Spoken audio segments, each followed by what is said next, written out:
from Tabarda is these daily transportation news bites. Have you seen that? GOMES? Yeah. You're getting it now? Oh yeah. But it's just started in the last couple of weeks. I've been getting it. Oh, well, for me, it's just been the last couple of weeks. I really like it. It really is very informative. But at first I thought it was spam. I was like, but then I realized it wasn't. It's really quite informative, frankly. Yeah, I've actually very much liked it. It's a lot of information. Okay. And just so you know, maybe Heather can tell you, they met with your staff. Yeah. Maybe you already. No, I don't know anything about it. Okay. All right, guys, What you about about the ready? parking? Oh, you're not. Oh, where's Mark? Isn't Mark Dighton coming? Ken Welch is coming, and Mark Dyson. I thought Ken wasn't coming. He is. He said he was coming yesterday. I thought he and Janet were going to that conference. He said his conference. He had his conference. There he is. And there's Jenny. Okay. And then Addie is supposed to be. I'm the one that did morning meetings, and I was actually up early. My wife was trying to tell you, I don't know if that was bad. That's all right. I thought you were going to the conference. I had to change my plan, so. Janet had a pretty bad accident on the way up. Oh my God. She's okay, but I think her car's supposed to Where was it? Jackson. That was where the conference was? Oh my God. This chair's. Here, it's fine. For the record, that's before I got here. If it doesn't, if the chair doesn't work, get another one, because I think. No, it's wet, it's not in, Oh, half of it's oh, it's soaked. staying, oh, okay. Yeah. Oh, it's more party. Is that one broken? Yeah, these Oh, no, chairs are terrible. I hate this these chairs. bottom. Yay! Okay, guys, you ready to get started? Yes, ma'am. All right, we're meeting to order. I don't know if there's any public comment. Would you like to comment? Happy to have you here. Okay, no public comment. So action items, there are meetings. Are there any changes? Second. All in favor? Aye. That motion passes unanimously. Then we have first item is the 2016 draft budget, which I think we all have in front of us here. The big book there is for your summer reading pleasure. Thank you. And I know you all have a nice presentation, so. And this morning we are going to be talking about the draft budget and its summary. And look at where we've been and where we are going. And as you know, we take a look at the forecast 15, and we build off of that as sort of a building block to building what's happening in fiscal 16. And what we need to do, what we want to do, is the decisions that we make today, and I'm saying the SBA makes today, and over the summer months, is going to affect beyond fiscal 16. So we need to take a look at that as well. Taking a brief look at where we are for fiscal 15 and our we anticipate at this point in time that we will end our fiscal year with $480,000 positive variance in budget. That's $486,000 that we can add to our reserve. And this is over the last few years, you know, there's been a very positive trend that we have seen. Last month we talked about our capital improvement program. And we said we're going to balance the CIP by, for the first time ever, using our local stuff. So now we need to concentrate on how do we balance the operating budget and taking a look at new revenue sources and ways to cut expenses. So clearly is a balance we have to work with. Let's just take a look at what would happen if we did absolutely nothing. If you take a look at the third column over here, the budget for 16, if we did absolutely nothing, would have a deficit for next year of $386,000. And that would continue to each year goes by. You can see in the alligator graph all the red lines going forward. But we have to look at every available option, and the ones that we've been talking about in the path forward is the advertising revenue that we've had robust discussion. Service redesigns in the first phase would save us $930,000. Increasing warm tax as well as fare adjustments that would add a little over $2 million that would help us out, and then of course efficiencies and savings. Look at all these things plus many more that we're looking at, but these are we will have a future. As you can see now, that red alligator graph, we now have green lines going forward for 5 more years on the operating side. Taking a look at some of our assumptions, we've taken I hope it's conservative, 2% further loss in fare revenue due to the TV program. We've seen a shift of people buying either weekly passes, 10-day passes, monthly passes, going to TV. The good news is we're seeing property values, as you know, go up. And in the budget, it's going up at almost $2.5 million. Despite this good news, we have still about $42.5 million, which is well over our annual of our revenues from property taxes since the market went south. So, but we're still just getting back to where we were in 2007. That's a quick question. Just while you're there, what rate did we end up with for PSTA for the increase in property values? What percentage? Percent increase. Why don't you look it up while we're doing that? Okay. It was like 7. Significant. It was significant. Okay. Can I ask a question? Oh, sure. Back on the increased property values, that despite the increase, we have lost over 1 year's worth of ad valorem. That's also given the fact that we did a 30% millage increase in 2012. So we helped that get back. We hope to get back, and despite that, we still lost over a year's Yes, worth. So despite excellent. both of those. Excellent. Thank you. Okay, the answer is 7% increase. Thank you. That's big. But it's still not at 2007. Yeah. No, it's not. Little tiny red. You project going forward for your previous slides for ad valorem. Well, we've got a 2.4% or $2.4 million increase. In future years. In future years, we were just looking at what we had of course this raises the base, but then we were looking at the county was using a 4%, 4.5% going forward. Okay. See that on page 19. Of this or Of this. 19? Okay, thank you. Oh, yeah, that's deep. But did the county update their future year forecast for property values? I don't think they did. I don't think they did. At least that document, they didn't update it. Base increases, but they haven't reissued their document. So we're still 4% for the out years. Okay.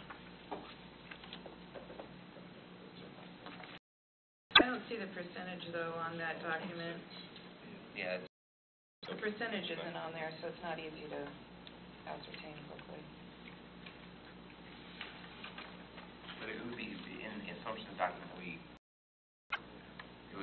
haven't changed that. No, we haven't changed For the it, and the future county years. hasn't changed it. Yeah. There. Okay. And we base ours on the county. We Right. follow the same, which is smart. We don't need to reinvent the wheel. Excellent. When we take a look at our assumptions, forced wages and fringe benefits are our largest category. We're assuming wages are going up $1.8 million. That includes funding for our collective agreement settlement funds, for merit-based bonus collective bargaining employees, as well as their step increases. For the non-union employees, we included on merit grades. We also have a net reduction in workforce, but we are adding 2 service attendants, and this is based on customer feedback, and we want our buses. On the fringe benefit side, right now we are anticipating a 7% increase, primarily driven by health insurance. We actually met with the unions this week to put out some alternatives to them, and of course they shift increase. We're looking to shift what we are doing from being fully insured to being, I'll say, partially insured with this minimum premium. It's helping to keep the cost lower. Without that, the cost would be going up 10.3%. Also adding money in the budget for repair parts for our buses. As you recall, to have the sustainable bus, we are going to be increasing the average life of our buses from 12 years to 15 years. So clearly the budget we are working to support the past. Another good news is diesel fuel is down, and we are anticipating a $1.4 million decrease, with fuel being at $2 is our assumption in the budget. The marketing department here has done a fantastic job putting together icons that relate to forward. You are going to be seeing these not only on documents that we'll be handing out to you that are nicely laminated with the icons, but on all of our board resolutions that relate to the path forward. You can see we've added them into this document. And the budget supports the path forward. So now you're going to be seeing me use the icons that we have. The basis of the path forward is customer service, being customer-oriented. In our budget, we've included funding for customer service, as well as a follow-up survey with our customers to see how well our training is being effective. We also have funds in there for a strategic marketing plan. And as I mentioned, we have 2 new positions for clean. And we also have an merit-based program here. We want to invest in our employee training. That's why we say training, training, training. Always an excellent investment. Yeah. On the, it's very important. Do we do that in-house now, or do we contract that out? We do that in-house. So how many do we have now before we add the 2? There are, the way I understand it is we have, these are folks that come in and do detailed cleaning of the buses, and I believe we have 3. There are other people that fuel the buses, but as far as cleaners, we have 3 shifts and whatnot. That sometimes is a smaller number. For the whole fleet? Yeah, and we're averaging cleaning up every one of our 200 buses about every 2 months, which is not good. And so this would actually get us to a real organized program. We now have a supervisor dedicated out there that would oversee this work and get it down to once a month. Really? Yeah. I was going to ask if it was daily. Well, they go through the bus wash. They go through the bus wash every day. But the interior? There is a sweeping of the bus, but a wiping down a wet is what these people do. What they do. Bless you. Kind of a thing. We have we implemented in this year's budget a massively ramped up pest control. Henry's not here to explain, but. And do you need that for the inside of the bus or for the building? For the inside of the For the bus? buses. Really? Or not number 1, but a high passenger. Well, I'll tell you, I not to take us off subject, but when we bought our boat a couple of years ago, and it's an old boat, it's not a fancy boat, but it's a nice. I was shocked when I found a cockroach on it. Shocked. How does a cockroach get on a boat? Like, they're everywhere. But they do. So I believe it on the bus. And we are also reminding we're working with the track committee on a code of conduct to remind people we've gone from 5 items to 15 or 16 items for the code of conduct. One is no eating, drinking on the bus. Really? So people can carry food if you have a container, but that will also help. What about a cup of coffee? Oh, if it's in a closed container, you're just fine. Okay. So that'll help to keep the pests down as well. Not only are we investing in our employees, but from the workshops, we heard a lot of positive feedback from the board members, so we included money in the budget for investment in governance training to do an initiative similar to what you've had at the NPO. So I think that will be very good. And we've also included money for a federal contract to bring to the board this month. And that will help us to get more funding for buses. For financial stability, as I mentioned, we've balanced the capital plan by taking from various projects, reprioritizing projects and putting things out to future years or eliminating through efficiencies. And we've been able to set aside about $7.5 million there. We're going to be using for the first time our local reserves to buy buses over. And so we've been able to also, through efficiencies, reduce our budget. Last year to this year, our budget is down $1.6 million. We have to take into consideration all the different things that we've been talking about over the months that have sustainable future. We also have community-oriented service redesign. We've talked about going to the community bus plan, and with those realignments, saving $930,000. We also have funding set aside based on our community outreach to be able to address alternatives for people as we go through this process and or service enhancements to the board. And those recommendations will be coming back to you next month. This chart, which I know Commissioner Welch will probably go home and read voraciously. I'm sure Chair Johnson has already done that. So.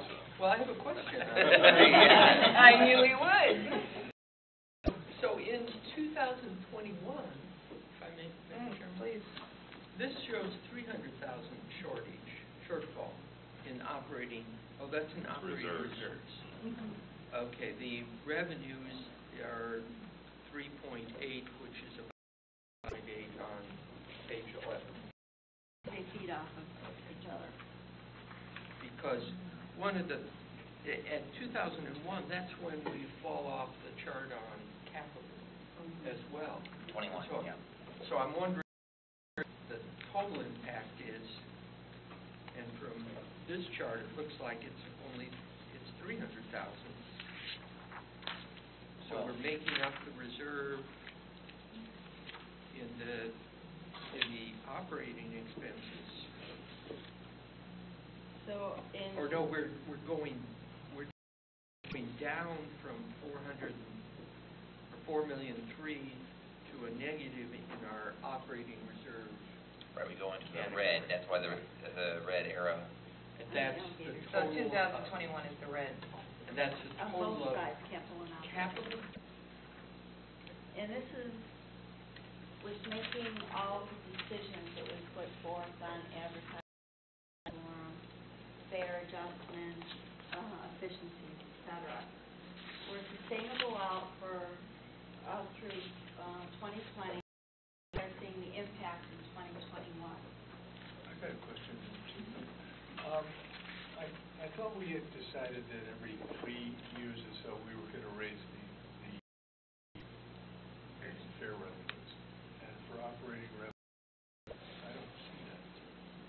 Yeah, it's one of the things that was in the Ernst & Young plan. Yeah. And implement. So we could look at another 3 years, 2019, for another fare increase, assuming we do one this year as well. But it's not in this chart. I don't see it on here, and it's not. But it's in the FY16 It's in the FY16. only. Okay.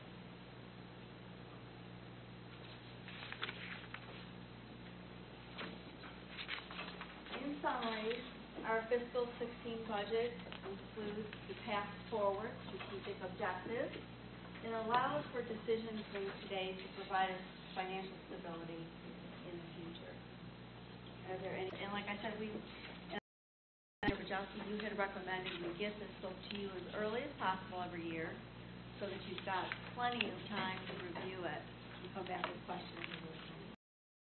So you're saying with this proposal budget, that what you're showing us is with us moving forward with the increased advertising, the service redesign that we talked about, property tax increase that takes us to our max, right?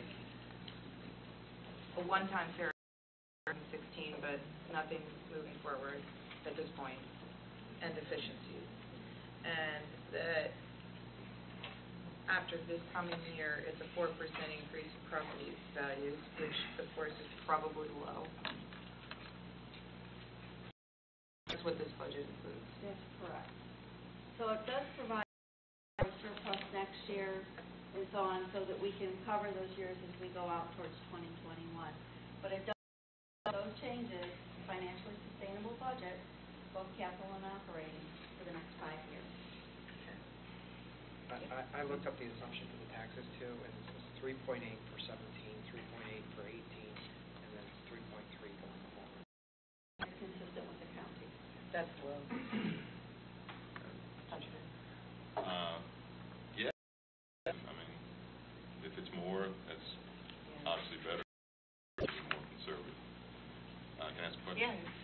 So can you email that to us again, or either website so we can just go get it as it's updated, the assumptions document? I know you sent it to us. Assumptions, sure. Yeah. So just recapping what the chair said, this is slide 9. Everything on there on slide 9 is in this budget and the budget projections. Yes, it's in that page, slide Everything 20. Or is the detail? I'm looking at slide number 9. The table. This one here. Slide 26. Yeah, so everything that is on slide 9, I'll just Yes. pass it. Yes. All those are in slide 26, the Yes. spreadsheet. Yes. Okay. You had one page that said FY16 was the FY16 draft budget is down 1.6 million from FY. Budget, not forecast. Not revised. Right. Okay. So y'all can't look at slide 26 and see that difference, No, let me go Correct. back. because that's revised. Yeah. Okay. Where you see here, up here, you can see it up here. With our adopted budget, we're going to be coming in lower in our budget. It's hard to kind of see, but you see our expenses are a lot lower this year. It goes from 66.6 to 68.59. Should the 896 be in parentheses? The 896? No. Because expenses Are are going, more than revenues are going up. So you're saying we have an extra 96,000? When you look at it to the forecast. Like I Got said, it. next year, making these decisions will give us a surplus in our budget that will help carry us forward to everything. And I know that you have in the past have had concerns in the first year that we've included attrition in our budget. So we are learning to be better budget to try to get closer to budget. It's always nice to say we've done very well, but what are the reasons why? And some of it is we sat down with staff yesterday in our reviews, oriented on spending until fiscal year end. Staff is already implementing a lot of changes, albeit some of it may be small, some of it a little larger to save money or become more efficient. So I'm always proud of those things to say that that's why we're under budget. say that again, this year we're planning a trip. Yes, for fiscal 16. Attrition is when you have a vacant position, and you always save money while the position is vacant. So instead of budgeting for a position to be full for an entire year, when you historically that there's a certain amount of positions that are vacant, that makes a big budget. And then budget pattern at it as we go forward. But that's something to pay attention to. This is a great presentation. I'm really glad to see how this is presented and reflects the path forward. On slide number 25, could you jog my memory, please, about the community bus plan, how that bullet point about the data-driven analysis saving 930, what is that in reference to again? Do you want to? Okay, yeah. The interface approach that we have to the route redesign. Okay. So the first phase, if we implement the changes that are recommended, that would save us $930,000. Got it. Okay. Sure. Yes. I agree with Darden. This is a great presentation, and I love the way you guys have integrated the icons. Just kind of links everything back to the strategic plan, so that's well done. For adjustments, when do we get the recommendations on that? That will be in July. In August. Okay. August? In August? July is So the routes. redesign next month. August is the fairs. Okay. And It'll be on, in the summer. when's the trim hearing? Trim hearings are September? Yes. The Okay. planning committee? But I thought next we had- month, we oh, we will have be to do it voting next on the month? recommendation next month, in July. Preliminary, So planning gets it in July. Yeah, I guess we're gonna show you the package we put together, but we really, that, haven't gotten public input on it. See it first, then we'll come back in August with the public input received on the Do you on the have fairs. a feel for your approach to the, is the TD portion of it, the TD impact? What, Yeah, well, we put together a proposal, and Ross and Patty John and Scott, who are on the LCB, presented it to once. so you are seeing some increase for that part of it? Yeah. Okay. What they presented, just, and I think we've talked about it before, is a income strata increase. So the month for people under the poverty line would go to 10 a month, and then above the poverty line, I think it is, it goes to 100% of poverty? What's the 100%? 100% of poverty to 150, which is the max TD. Am I telling you the truth? We would like that. Not stratifying, the things that got eligible for using, for 150% of them. That's doing an increase for everyone. Is that? No, they, This is $11. Okay. so they, I know they've discussed it once. So us in July? Yeah. I'm sorry. It is on. You were correct. That's in the next month, and the LCD is going to have a special meeting.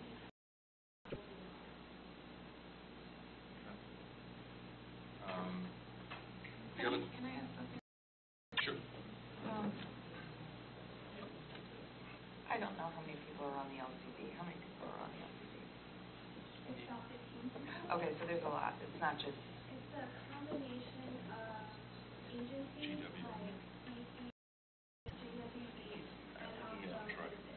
He's on track. because I can't, are they amenable to the, I probably know the answer to this, but are they amenable to this group? In my belief, there are two key stakeholders in the Transportation Disadvantage Program. The LCB is one of them, and they are the state mandated group that needs to review this. And as Sarah described, they have created a subcommittee of their total board of 15. The subcommittee includes Ross Silvers, our mobility manager, Patty Johnson, LCB, and PSA board member, and Brian Scott, and a couple others. They've had this debate about how to structure it once. We also are scheduled to go to the other group, which I think is very important, which kind of got involved last time, was the Homeless Leadership Board. And that has a different set, but different people that we want to touch base with. And I know Ross has scheduled a time to talk to those providers as well. The question is, we've problems before when we've talked about rate. I don't know how to describe it without sticking my foot in my mouth, but we've had issues, and so I think we all know that we have to address it. I'm just curious as to how bad it's going to get while we're addressing it. Well, and again, that's why we're going to present it to you as a complete package. One of the issues that got us into kind of a little bit of the issue, I think, last time was that it looked like we were in the throes of Greenlight Pinellas, and then we had a presentation about increasing or adjusting the Yeah, I know. and our arms tied behind this our go back. around is I think what I've heard is that they understand there's the difference this time. Okay. Part of the whole package of adjusting fares, or some types of fares that we're going to eliminate entirely, and then some we're going to introduce. So it's just within that. Sorry, I didn't mean to take us off. No, it's Wasn't that the important. time that the fellow from the public defender's office? Yes. Yep. Yeah. Public defender is Yep. very concerned about this. Yeah, and so we go from 810 to 11, I don't, Yeah, but- $20. Unlimited, Yeah, that 825 is unlimited rides Yeah. For the month. for the month. so we go to 11 for that, I don't see you get to. Oh, yes, you will. Oh, well, Oh, yes. Well, I mean, there are people who came last time and said that $3 was the difference in them eating, or, I mean, Yeah, that's why I was asking. I'm just trying to see what we can do. it sounds like it's a really small amount of money, but Okay, I'm sorry, I didn't There'll mean to be a- interrupt you. no, You had another question. the other question, ad valorem, going to the cap, have y'all looked at voting, there seems to be consensus, but there are certain requirements when you increase the millage. You need supermajority for some increases, or have I'm pretty sure it's the majority. just majority Let's verify that. of the PSC, because it's a small adjustment. Okay. Don't we have to make that decision though? In July? Decision, but don't we have to send the, Set the, the trim notice or whatever? So that's for July then, That's to correct. set that maximum, say something less, you have to go with the, Yeah. that's right. There's a sheet, a formula sheet that you have to. Yeah. Yeah. Yeah. If we could get that, I would be interested in seeing. Have you talked about this to the other committees? I mean, I'm just saying, if there is for raising a millage, it'll start at the July board meeting. I'm just saying, have you talked about this through the? We talked about this through the workshops as Right. well. Well, So that we've was had our- discussions about it, but this is the start of it. I understand that. I mean, if I could just add, the summary of this budget is, it's more picture than we even presented to you back in February. Assumptions. We thought we were going to be a $1.2 million shortfall for next year, and it's down to, just under $400,000 shortfall. The question, exactly what you just said, Mayor, is, does PSA have to do any of these things? The answer is, well, not necessarily, but we decided, the board decided that we are doing something we've never done before, and spending local money on buses. And we're using all the reserves that we build up on buses, because there's no SPP money anymore. We're in it with the local money, the reserves, to buses. So if that's the case, then the operating budget needs to be sustainable within its own revenues. Now, we could change our mind and not do that, or you could just adopt, a one-year balanced budget until there is a light at the end of the tunnel, either through STP or something on the bus side. It seems to me a little bit irresponsible not to look a little bit ahead into the future. I'm in agreement. I am in total agreement. I'm thinking of the other side. Yeah. I That's can gonna be the think of question, a I'm board sure. member or two that might say, well, if we don't need that millage rate increase right now, why are we doing it? You know what I'm saying? So I'm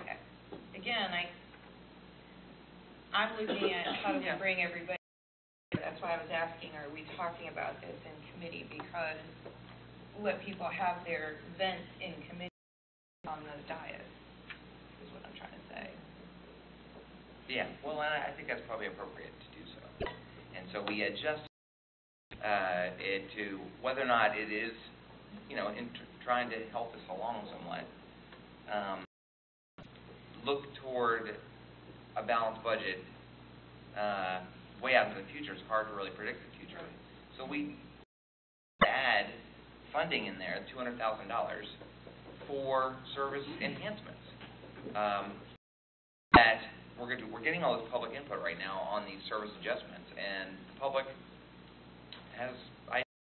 We are going to, at least we've set aside some money now, stall cuts. Right. That it is enhancements, and then based on the public input, hopefully in July we'll have an idea on where we can make things actually better.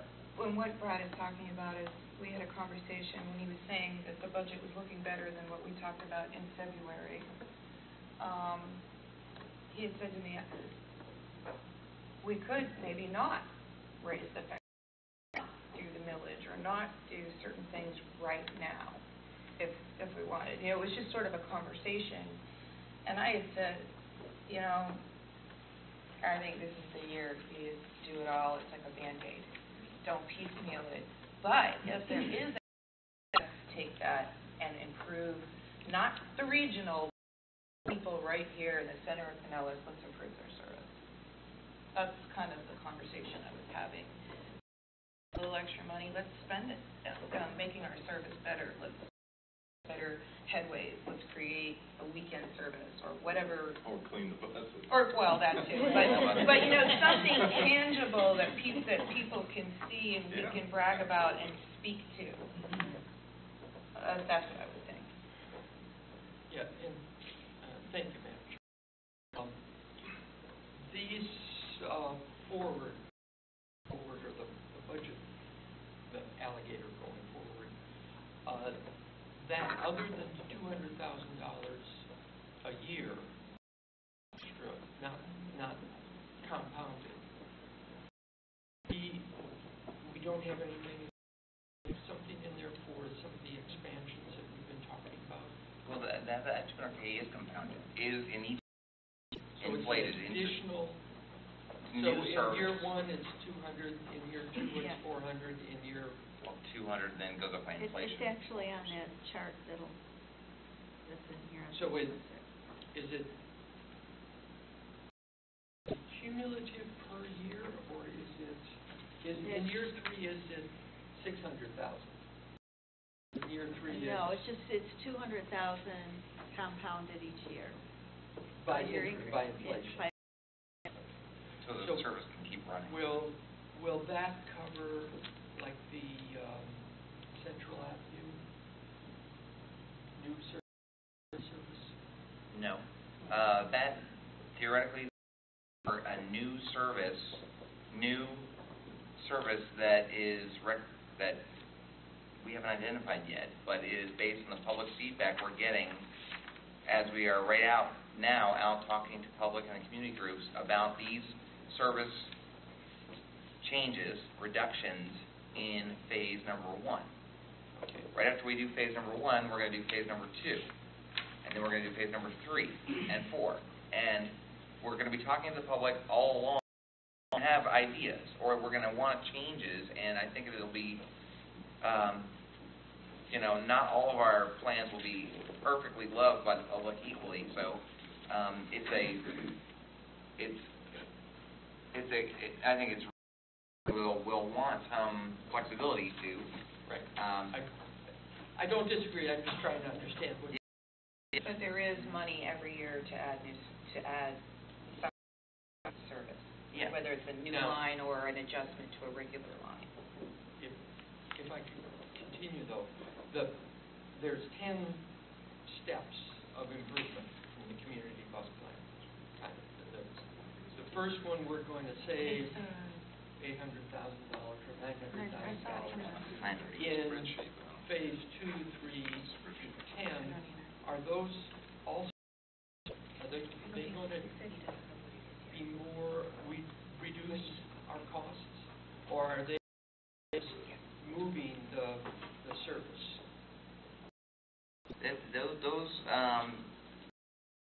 They're a very good question, and our planning department is working on that. We don't have the full answer yet. What is the net cost impact of all 11 service changes listed on that sheet? But in total, I save funds because they amount to the core service design that you all saw on a map at the workshop. That, at least on paper, they end up being that core map that you saw at the February workshop, which was a net savings. That was before we knew about the improved economy and budget. So we kind of have to recalibrate all that, and there should be funds available to sub changes in the future. But the changes 2 through 11 are more intended to be offsetting, not requiring a huge increase in funding. Correct. Investment. And then going back to the things, is the Central Avenue on that list? Yes. The additional operating cost is anticipated? Yes. So they're in that budget. Well, they're in the 11, the budget for the 11, which is a, but not in there. Not in the future. Correct. It's after that. So that would be increases. Like if we're adding. No, including of the Central Avenue BRT, the 11 service changes that were listed on that sheet are approximately cost neutral. Great. Back to do we need to increase the millage this year? I would agree that we don't need it unless we look out 5 years, we seem to be projected. I mean, that's because we're okay for the next couple of years. I mean, I think we are, but and I'm jumping in probably the timing of the meeting that I'm not supposed to, but I think I'll just repeat what I think it's a Band-Aid. If we want to expand service, and we can't do everything in 1 year. There'll be a lot of planning in this next coming year, and we'll be able to have better projections. I want to say, yes, let's go make our service better, let's make it better, which will start to train people to use the bus more just by having better headways, 15 to 30 minute headways, if nothing else. And that's a lot of money to do that. And I don't want to be waiting. To me, I just think we have to pull the Band-Aid right now. People expect that we're going to need the extra income. It's just, to me, it's all out. Let's get as much money as we can to get to that community bus plan. We don't have green light, so these are the ways we can do it. I think why it would be important to consider raising the millage rate is, since we are spending all of our reserves, and for me, it's not just ripping off a Band-Aid, it's preventative medicine, because this is one of the ways that we can use recurring funds to put money back into the reserves. I mean, I know that money doesn't directly go to about, revenues and expenses. Yeah, I I agree with Darren's point again. I have a question though on page 26, or slide 26. What she was talking about on the reserves, that last line, and I just confirmed the math is working the way I think it is down at the bottom of that section. We're taking in, our net revenues, and then we are, if you add that straight down, you get to line 16, and then to the top for next year. Correct. Yeah. So, line 16 says operating reserves, and that's exhausted by 2020. When we say operating reserves, we're not talking about the 2-month, are we? No. No, So- that's already taken out of there with five. So do we need a line different, 14. at the end of 2020, we still, Unassigned yeah, reserves is what it is. but at the end of 2020, we still have the 2-month operating Yes, and the, what was the other insurance? the Insurance. insurance, all that Other, other stuff. outside of this number. So if we don't do these increases, then what do we do moving forward? I think you almost have to, just to set us, on a good path. And that's why, and this is shown on slide 8, something you'll forward, although it's a minor, but it's 300 and some thousand deficit that we have for next year if we do nothing, it just grows exponentially going forward. Which Have you means done a that run on how quickly we exhaust the reserves if we do nothing, the status quo? Yeah, you basically, because everything's going to budget, you'll be exhausting it right away. I mean, what we do is basically not buy the buses Yeah. and them in further into the ground. Yeah. Because the operating reserve is still there. Yeah, it's not, we're not getting, we're still solvent, the operating. Yeah. What this is to me is unassigned or slash capital or whatever we want to use it for. It was going to be used to get us started in Greenlight. That's why we saved it for all these years, or Correct. Even before that. Now it's going to be used for these upcoming capital projects. Right now it's budget year. Who knows? We're going to get a grant. We're going to get. We don't know. We're planning worst case scenario. My feeling is something else is going to happen. That's my gut feeling, because we're going to make those things happen. And if that's the case, then we can use this extra money for service enhancements. Then it frees up. And so I don't want to, if we're trying to get to that community bus plan. Right, and I think your points are well taken by doing something today, that 2021 issue taken care of. It's 5 years out. Yeah. I know it's not that. Frankly, for this is a total turnaround from what I was saying 5 years ago on this board. Because I'm not a raise the millage rate kind of gal. I am not. That is not my nature. My history shows that. But I see if we're trying to get to that community bus plan, I see the need to try to collect this funding and have something substantial to be able to get to that grid system that we need. We are cutting down on some of our service. We just had a thing the other day. Well, you can't do this, we're cutting down your service. So we're cutting down service, we're going to be raising taxes any way we possibly can. This is the year to do it. Right. So this is the time. Well, one thing is, I think it's appropriate if we're going to raise fares, that we also raise millage. That's the other argument. Fair. To disconnect those, although it's not a large millage increase.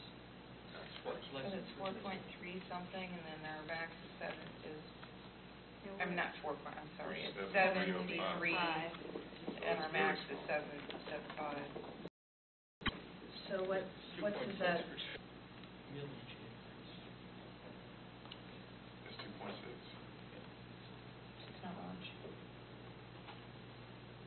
top of it. Feels good. Property value increase. I get it, I get what you're saying, Bill. And I'm normally right along, but from a strategic standpoint, it just seems like what Mark just said, this is the year. This is. When I've been now talking to people post-Greenlight, I don't know if folks that were not supportive of Greenlight already assumed Yeah. that the public at our cap. They already think we're levying that amount. So. Any other questions on comments or concerns? Okay.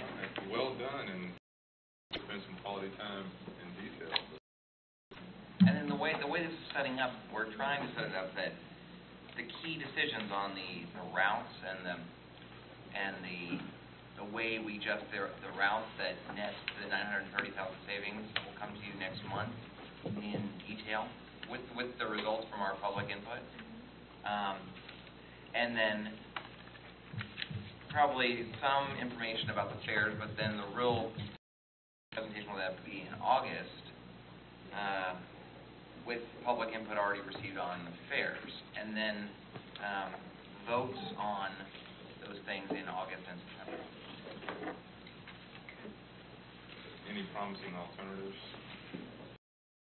for the, what's it, 440, 4 and one, Commissioner Johnson? Well, we've actually had some meetings with people that she heard from also.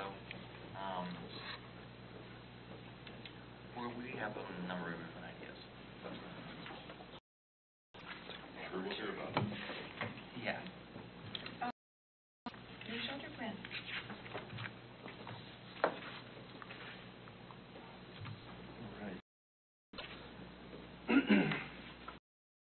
Committee members, this morning I'm going to tell you about our shelter deployment strategy that staff has developed over the past. As you know, you all approved a new shelter vendor for the first time in a little over 4 years. We had the opportunity to put new shelters on the street. And in the past, we really just focused on one component of just ridership in putting shelters out and develop something a little more specific that fits into our path forward as well as just overall need in the system. So a little background on the shelters. We have 740 in our system in inventory. Obviously, these shelters provide important coverage from the environment, from rain and sun for our passengers, but also a really important part of it, obviously, is giving an incentive as a nice amenity that makes it attractive for the customer to ride the bus. Of our shelters, a little over 4 years. I'll go back and look the other day and determine it's been a little over 4 years since we put a brand new shelter on the street. But we do have shelters out there that are almost 30 years old. And so this is a really this is a good time for us to be doing this. We're really at a point in time where we're using parts from old shelters to keep the better conditioned ones just up to par and able to be used by the public. So our new shelter design that you approved, again, it looks like there's several different sizes that we have. We're going away kind of lamb-looking brown one that you see up at the top into this nice new sleeve. It's going to look really, really nice out on the street. So we have this recommended distribution strategy in which we are really on meeting customer needs, but at the same time, we felt it was important as we're moving forward with this forward plan to really together with the communities and cooperating with cities in their own future plans and corridor. Something like have their golf beautification program. So this is kind of our strategy and how we can combine looking forward and putting shelters out in the best places. So our methodology in how we've developed these phases and putting out the shelters. The first one is this customer-focused needs, and ridership obviously is a part of it. We're also looking at maximizing. I think a good example in here you'll see is sort of this cluster, being able to put them out at good areas that we can put them all out at once and make a big impact for both the riders but also for the public to see in a high visible area. You'll see an example of that at 49th and Ulmerton is an example of it. Also, we need to be diligent in making sure that we're being taking geographic equity into account here. And how we do that part of it is analyzing our Title VI program that was approved. Here of one of the ways we make sure that we are addressing that issue. These blue-colored census tracts are areas where the low-income population is a greater percentage than the countywide average. So it's really important for us to. So we are doing our and ensuring that we're following those FTA rules. Can we stop you for just a second? Yes. And I got a couple of new questions as you finish that, so I'll work backwards. What's Title VI? Title VI is our social equity. Civil rights. Social equity program that we do every 3 years. We just Is did our. federal? Yes, it's required by FTA agency that receives federal funds. Okay. So we did our updated program this year, and it was approved in January. What does it do for you? I mean, what is it Federal government brings to them that they are allocating their services equitably? Got it. across their region, both bus routes, bus shelters. Yep. Yeah. Cities twice, and I see cities in that list. Are you county as well for the unincorporated areas? Yes, we will. So, Will? So are we doing well, it now? it's all part of the plan, yes. Okay, so when I see Lellman or High Point, have we looked at those areas as well? Yes, it's all of it is in another slide. You'll get there. I'll explain it in the next slide. In fact, we'll get into the community revitalization, and Okay. hopefully that'll answer your question. Okay. If it doesn't.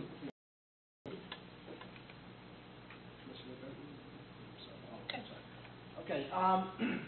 Another thing we were looking at, we have our current policy is where we have bus stops with 50 or more average daily boardings. That's really us to say we need to put a shelter out there. So looking in the entire system, we looked at places where we have that high ridership threshold, but we do not have shelters at this point in time. And we do a really good job. Out of 5,100 bus stops, we only have 10 that do not.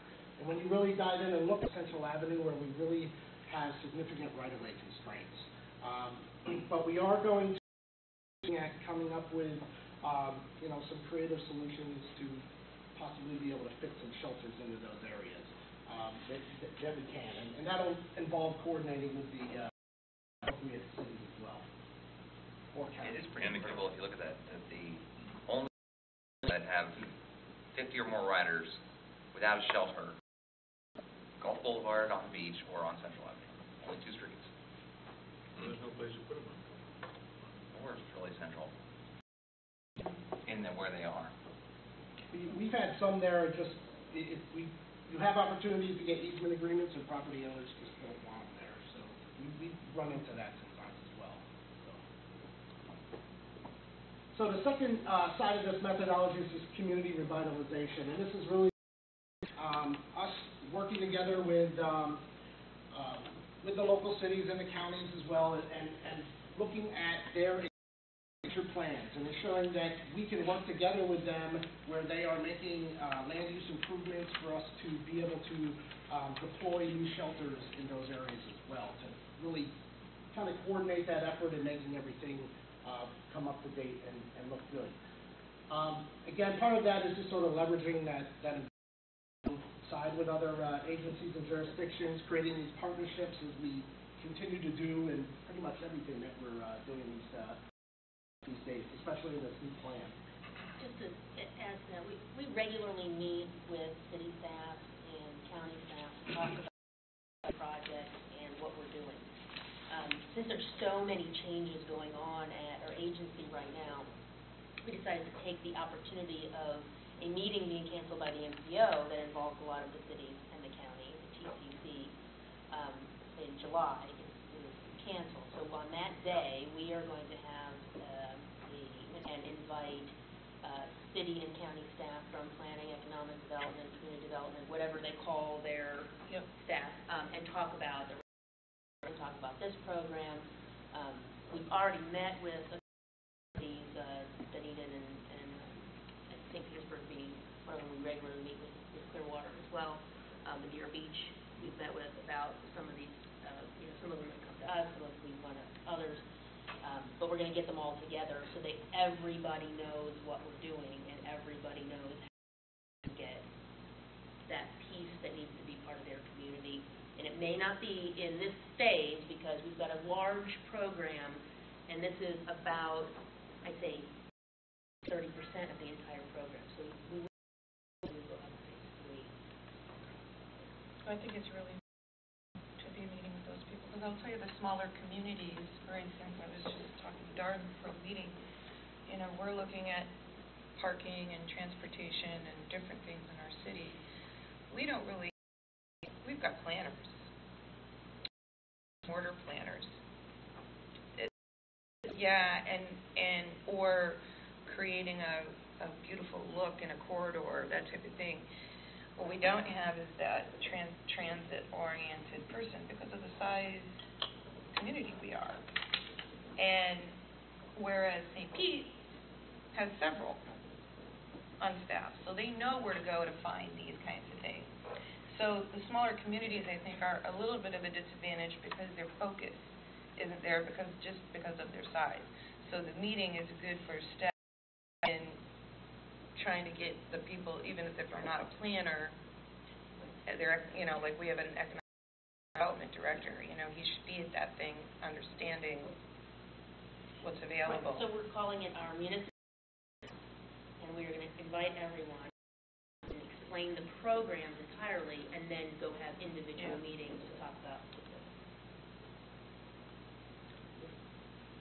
And the county is part of that group, right? Absolutely. So our recommendations here that we're making is to take this phased approach. Our first one, both of these really aiming to maximize those goals, meeting customer needs, and also working together in some of the community revitalization plans. Yes. Is that a standard size, or does the size vary? The size varies. So you would that we've procured. We have a which is by far the most popular that we have out there. We have a 8x12, a 4x12. I'm sorry, a 2x12, and 2x12? I'm sorry? 2x12? 2x12. It's very thin, and that's where we're looking at going into some of those areas that we didn't have, that we needed more right away, and be able to do that along the beaches. So we're using this planning to know what to order. So it's not like we have each of those sizes sitting around. Right. We're doing the work before we place the order. But it's going to be basically that shape, but This general concept. And is the seating, is that by design where seating is only on one half of it? Are you or? Well, seating is Title VI, going back to Title VI and ADA. I'm sorry, not necessarily Title VI. ADA compliancy, you're required to have certain space in there for wheelchair accessibility. So that's why every one of our shelters has a little empty spot. I believe it has to be 36 inches. But yes, there will be benches in all the shelters. There's lighting options. There's solar. Thankfully, many of our locations have access to electricity, so that's a cheaper option for us to be able to put a lot more lighting at, and it's LED lighting, so it's really efficient and low cost. How are we taking into consideration shelter from the sun, shelter like the, I guess like the west side of the road and the north side of the road get, the angle of the kind of overrides the design of the shelter. So are we taking that into consideration? I can't say that I've necessarily looked at that when how we place them. There are some stops that they turn the shelters, but you're limited because you have to have the visibility. This is a transparent, translucent window that the bus drivers need and the riders can see them coming. So, but to reorder. I just noticed it because we're frequently up and down 38th Avenue North. I see one of our bus riders is an older woman, and she stands back under a tree for the shade. And I've seen others. It made me start to pay a little bit more attention and just notice that some of the shelters look like they're actually pretty high. Because there is a shelter there, and she chooses not to sit in the shelter because it's too sunny in there. Right. Well, it should, Sun's coming right in, be I guess something you we could make it consider. hotter in there. Yeah. It really should, especially in a sunshine. But that's a good point. Thanks for bringing that. And maybe up. there's That's something there we that can can look be at. done. And sometimes you can, and sometimes you're limited by the right-of-way or the easement that you have. So, I mean, I think we can certainly put that on the list to look at. Yeah, that's a solar, but. This one's a solar. This is what it looks like. The solar options, we have to take into account, are there trees in the area? Where are we putting it? Because How much it rains in the summer. yeah, some of our shelters get pretty damaged, and those are costly to fix. So that goes into where we're putting solar lighting. But again, the electric lighting is available at, I would say, well over half of our stuff. But we're planning on solar lighting. There will be some out there with solar lighting. Absolutely. But for the electric ones, we have energy efficient LED lighting that'll be in place. So it's those. So this final recommendation here, this is our recommendation for the first phase, and really this is really focused on replacing our most heavily ridden locations with a lot of old large shelters. So there's 31 first in our first PO that we've drawn up. This includes most all of our big transfers. This is an example. The 49 is an example of that kind of cluster idea. There's 4 corner that are very heavily ridden, so it's an opportunity for us to address that issue and get something nice out there that the public are putting these nice shelters on the street. We have 4 shelters in the 4th Street South corridor around 14th Avenue, and Bay Pines Veteran House, little bigger shelters that allow, obviously we have a lot of disabled people that use those shelters, and provide more for disabled people to fit into the shelter and train. This is, so I think this is a really good first approach for us, and the next one will give us time to really community revitalization plans to start working with more of the county and the cities. So these are all replacement shelters. They're not shelters for an area that doesn't have one. There are a couple in the 4th Street South corridor. There's a really heavily used spot that it just fit well into where we wanted to replace some of those. One there. Also, and I'm sorry, I should have mentioned this. Part of this is repurposing some of them still in really good shape. If we're going to go in and we're removing, if we're putting in these new ones and the shelter's in good shape, we are going to put that somewhere where maybe there's not a shelter. That there's not a shelter, or it has an opportunity to replace one that's in really bad shape, and that'll help us kind of maximize our utility deployment. Bill. This is coordinated with the signal shelters, so I know they usually put them where it's the visibility that they like versus the number of passengers, but you're taking that into consideration. Absolutely. I'm sorry. What is that? Those are advertising. Shelters. That's what these are? No, it's just saying, making sure we're not, none of these have ad shelters. We're not removing ad shelters to put ours in. That's easily able to. We don't have those in our city anymore. There's only like 31. There's about, or not 31.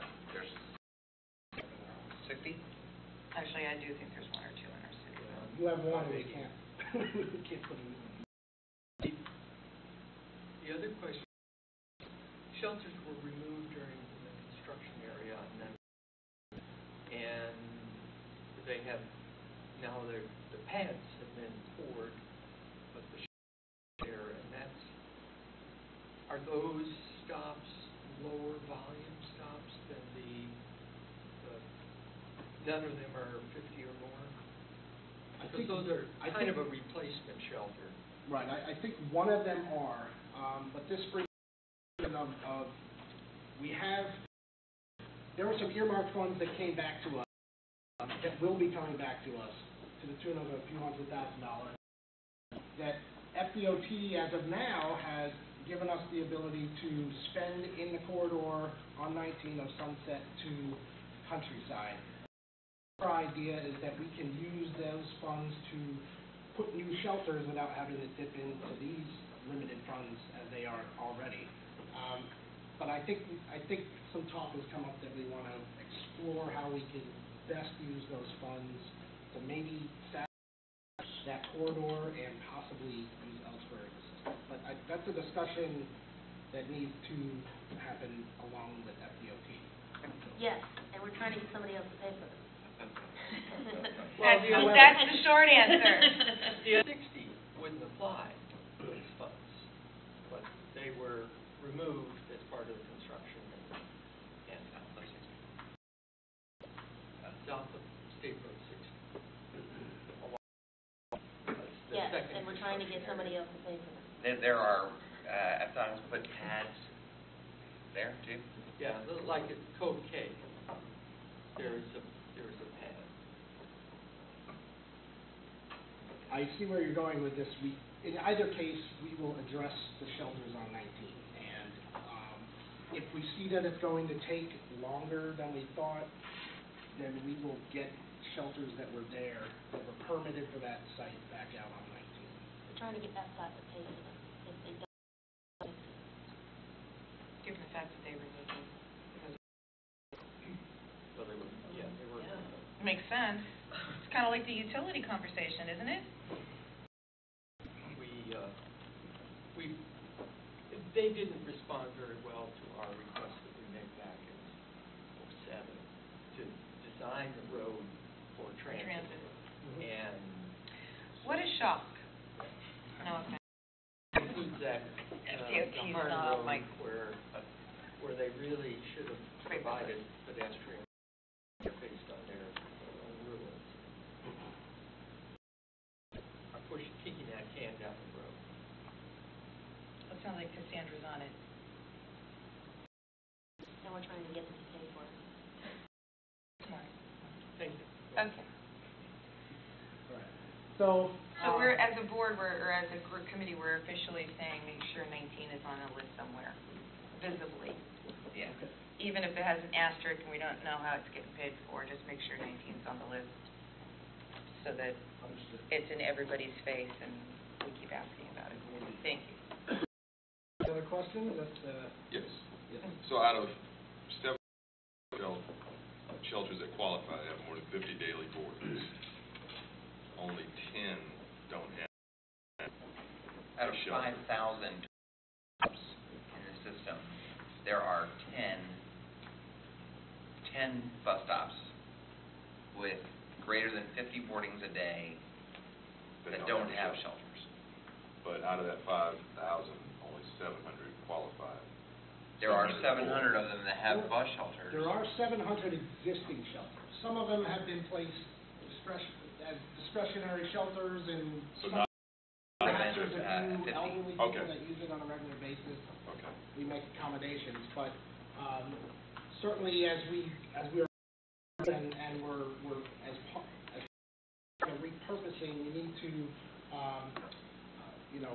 we need to consider, you know, if this stop is no longer, you know, on 19, there's a fair amount of stops that no longer have a lot of riders. Perhaps there's no business there. You know, if we have the opportunity to take that shelter and put it somewhere else, we need to do it. What's our approach on just seating? I mean, you see a lot of folks standing at a stop where there is no shelter. What's our approach on that? What's our criteria for whether a stop should have a seat or not? Benches.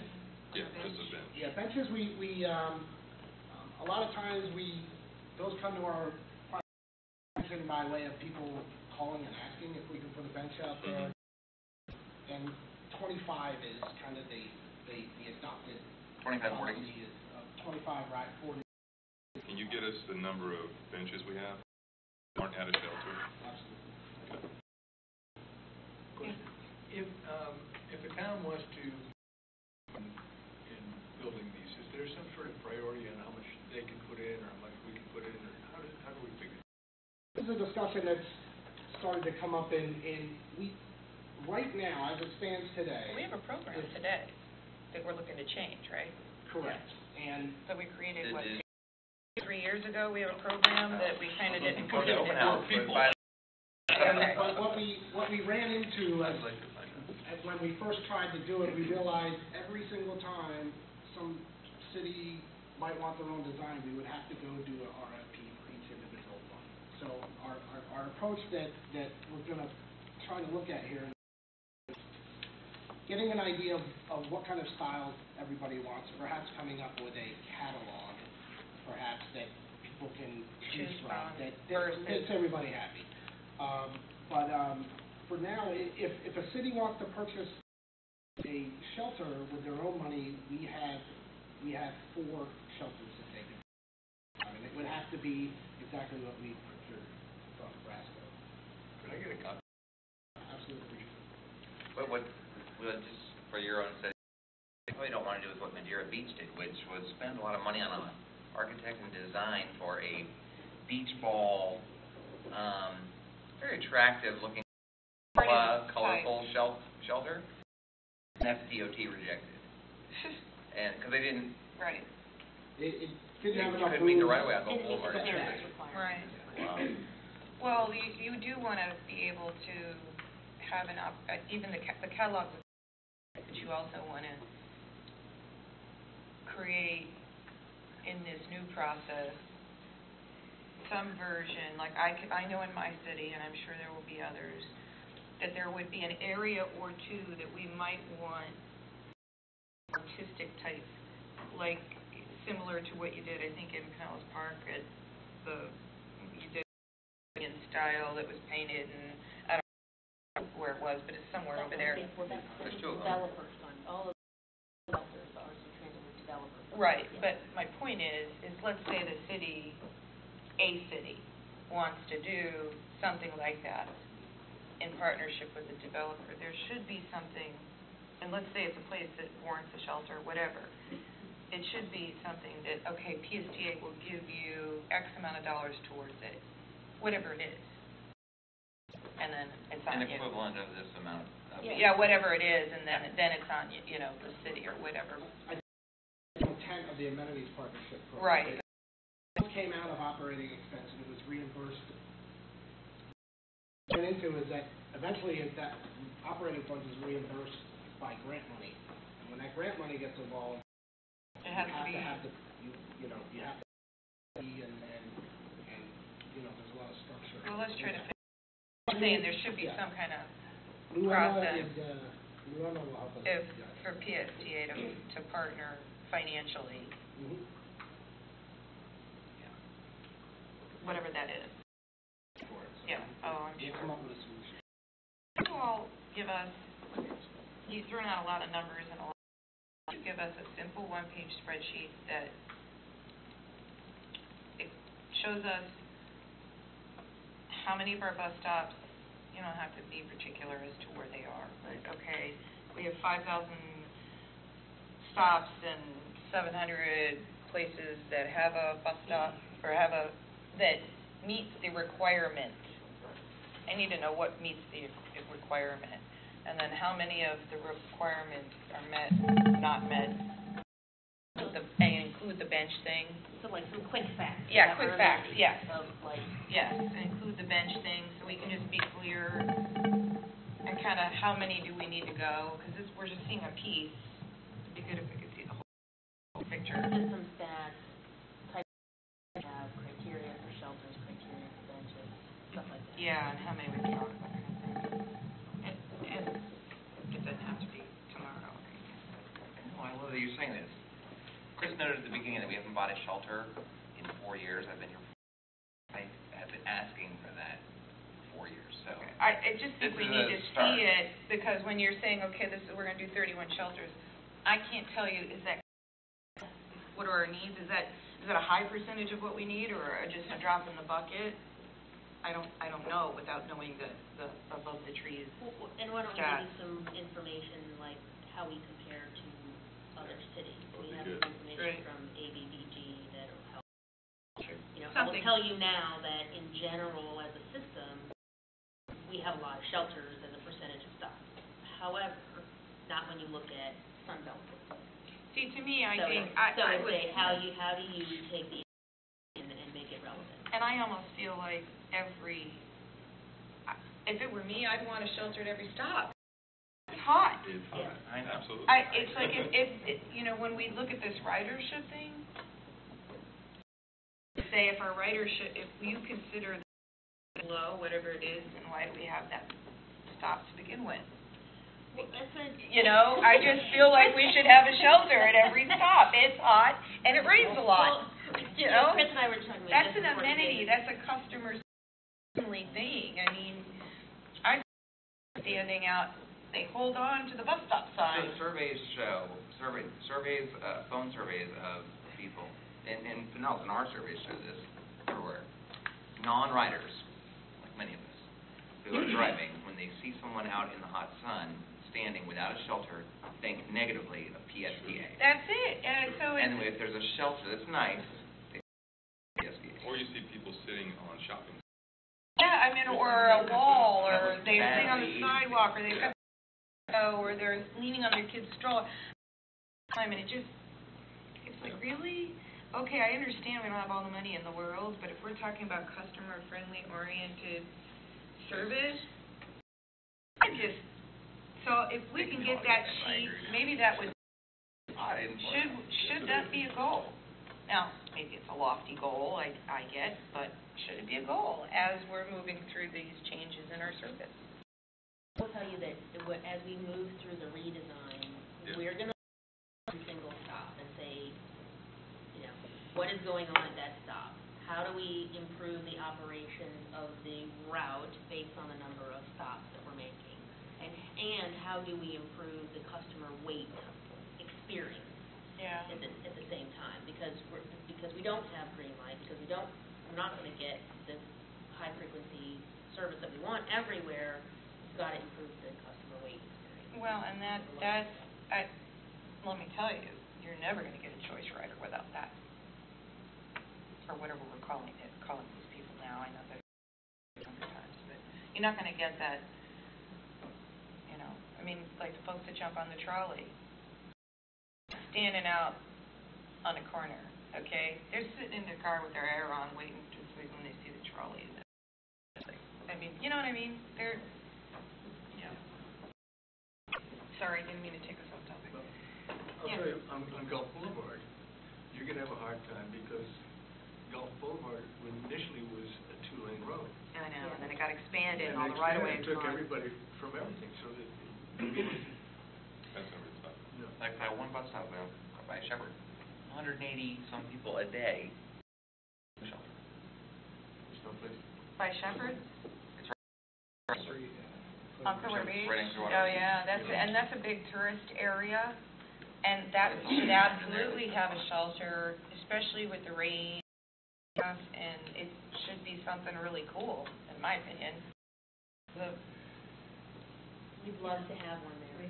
Are the cities generally receptive to shelters?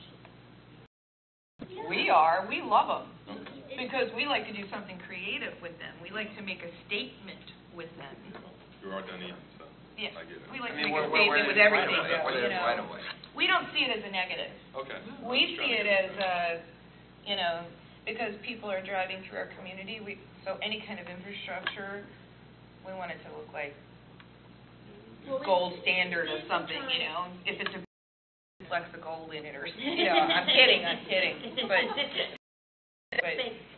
we want our bus stops to look cool. We're trying to think creatively about where somebody in the past has said, there's not right of way. Okay, well, let's think about what that means and how we can. There may be a couple of parking spots, and if somebody's willing to give up the parking spots, we can put a shelter there. Right.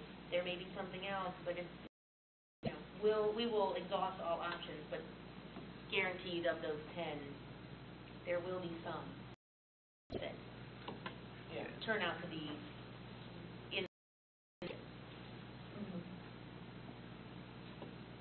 Well, and not to keep it going, but maybe in that sense, the stop has to move one way or another if there's an area, and I know Gulf Boulevard's probably, it doesn't really matter, but I just, and I'm sure you all thought about all that. I'm not telling you anything you don't know. Just a success story, thanks to Christopher and Charlotte and our other staff. But Commissioner Steele came from a neighborhood on Olm wanting a bus shelter right near their entrance. And went out there, and FDOT has totally redone Olmerton, as you know, and built a beautiful shelter pad and everything for us right in front of by Starkey? Belcher. Which is maybe about a half mile, not even a half mile away from, but the shelter's already there, but it's just too far to walk. So staff went out there and just moved the next stop a little bit closer and put one of those, they're called semi seats. Have you seen them where there's like these little that stand off the pole? Right. And somebody from the neighborhood was out there, and they were a very. I mean, you get an opportunity to sit down and wait for the bus. There you go. I didn't even know there was such a thing. I've seen those. Yeah. I have not seen that. What a creative thing. Like Well, when there there's you no go. right of way. Something. Gives you something. This is gives you something. Yeah. Not really shade, but In the summer, to walk very far. It's just really hot. oh, I know. I with my family. We won't even go out on our boat right now. I mean, even on the walk, it's just so hot. Okay. We are at our hour, so I just don't know how far more we. This is a great. Thanks for the staff work. Do we need to accelerate our budget? We had the money. I mean, the January 1st is what they said that it would take to get them built. So we're moving ahead as in the appropriate the staff that we have. Yeah, I would say yes. That's what they told me. But even, what did you call the little? We should. And I don't, I know you have to do the recommendation, but why not make that standard? Well, and I think, why don't you just include that on your sheet, we could probably see from that sheet where those semi-seats could work. Yeah, I mean, it sounds like low-hanging fruit. Yeah. And I know it's Depending on how much they cost, Yeah, but even, see how much it costs. It's a basic. People want to sit down instead of standing waiting for a bus. Yeah. The other thing about the metro benches, these advertising benches that are placed in such a way that you cannot get to them without walking through A ditch or whatever, or I mean, there's some on a cement path, but they're oriented so you have to climb grass to get there. I just think it looks bad for PSBA that. Those aren't ours, though. Those are like the JC things, right? But we didn't allow those in our city. Yeah, we don't allow them in Clearwater. I'm in conversation with them. Status is, but that topic has come up. if you could continue that conversation. One thing that this whole process has really helped for PSBA is our database, our bus stop database is okay, but it needs improvement, and we have an awesome army of 9 interns, a record number, that are going to be out there at a bus stop near you, updating our database, that we know. Let them sweat it out, right? I have there's future here, which I think everybody has read, route adjustments, fare structure, strategic marketing, design, phase 1, proposed millage rate, and 2016 budget.